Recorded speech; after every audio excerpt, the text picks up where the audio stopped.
નમસ્કાર દર્શક મિત્રો, ફરી એક વખત નવા વિડીયોમાં તમારું હાર્દિક સ્વાગત છે। આપણે વાત કરીશું વિક્રમ ઠાકોરને લઈને। વિક્રમ ઠાકોરે કહ્યું છે કે હું બનાસકાંઠાની અંદર ચૂંટણી લડી શકું છું। આ મોટા સમાચાર મળી આવ્યા છે। શું કહ્યું છે વિક્રમ ઠાકોરે સમગ્ર વિગતવાર આપણે આજના વિડીયોની અંદર ચર્ચા કરીશું।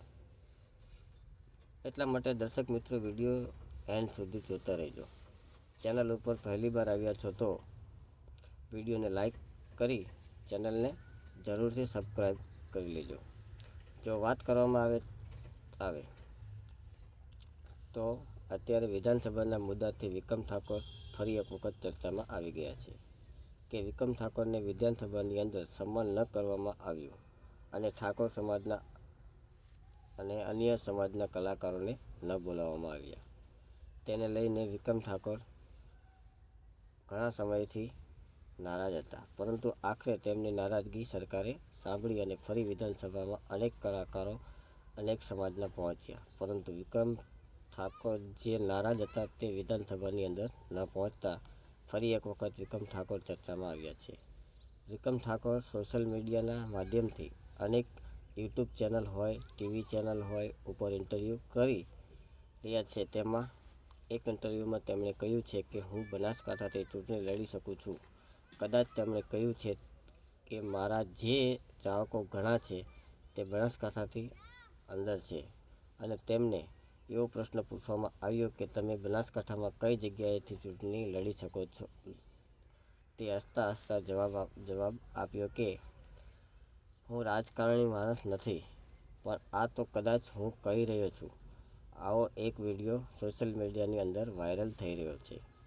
તો મિત્રો આ વિડીયો એન્ડ સુધી જોજો એટલે તમને ખબર પડી જશે કે વિક્રમ ઠાકોરે શું નિવેદન આપ્યું છે। તો વાત કરવામાં આવે તો વિક્રમ ઠાકોરના જે પણ ચાહકો આપણો આ વિડીયો જોઈ રહ્યા છે તો આ વિડીયોને લાઈક કરવાનું ના ભૂલતા, ચેનલને સબસ્ક્રાઈબ કરી લેજો।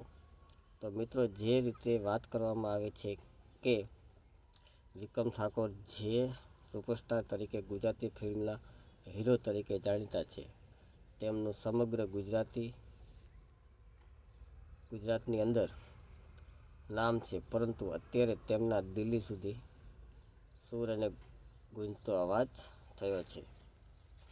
એવું કહેવામાં આવે છે કે વિક્રમ ઠાકોરને અરવિંદ કેજરીવાલ એટલે કે દિલ્હીના મુખ્યમંત્રીનો ફોન આવ્યો છે। જી હા મિત્રો, આ 2 દિવસથી ચર્ચાઓ ખૂબ જ ચાલી રહી છે। હવે એવા પણ સવાલો ઊભા થઈ રહ્યા છે કે અરવિંદ કેજરીવાલ તેમને વિક્રમ ઠાકોરને ઇન્વાઇટ કર્યો છે, પણ વિક્રમ ઠાકોર ગયા નથી હજુ સુધી, પરંતુ જવાના છે તેવું પણ તેમણે કહ્યું હતું કે કદાચ કોઈ પણ કારણોસર જવાનું થશે તો આપણે જરૂર અરવિંદ કેજરીવાલને મળીશું। અને ઈશુદાન ગઢવીએ તેમને ટેલિફોન વાત કરાવી।